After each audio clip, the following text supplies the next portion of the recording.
ಕಳ್ಳರಿಗೆ ಯಾವ ಭೇದ ಭಾವವೂ ಇಲ್ಲ ಎನ್ನುವುದಕ್ಕೆ ಇಂಥ ಕಳ್ಳತನ ಕೇಸುಗಳು ಸಾಕ್ಷಿಯಾಗುತ್ತವೆ. ಚಿತ್ರದುರ್ಗದ ಹಿರಿಯೂರಿನಲ್ಲಿ ಪೊಲೀಸ್ ಅಪ್ಪನ ಹೆಂಡತಿಯ ಮಾಂಗಲ್ಯ ಸರವನ್ನು ಎಗರಿಸಿದ್ದಾರೆ.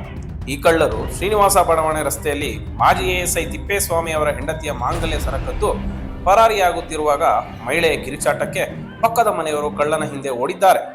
ಆದರೆ ಐನಾತಿ ಕಳ್ಳರು ಚಾಕು ತೋರಿಸಿ ಎಸ್ಕೇಪ್ ಆಗಿದ್ದಾರೆ.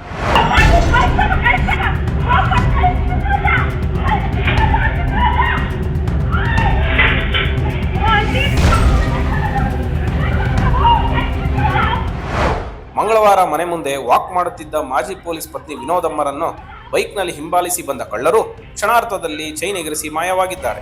60 ಗ್ರಾಂ ತೂಕದ ಮಾಂಗಲ್ಯ ಸರ ಕದ್ದು ಪರಾರಿಯಾದ ದೃಶ್ಯಗಳು ಸಿಸಿಟಿವಿ ಕ್ಯಾಮೆರಾದಲ್ಲಿ ಸೆರೆಯಾಗಿದ್ದು ನಗರ ಠಾಣೆಯಲ್ಲಿ ಪ್ರಕರಣ ದಾಖಲಾಗಿದೆ.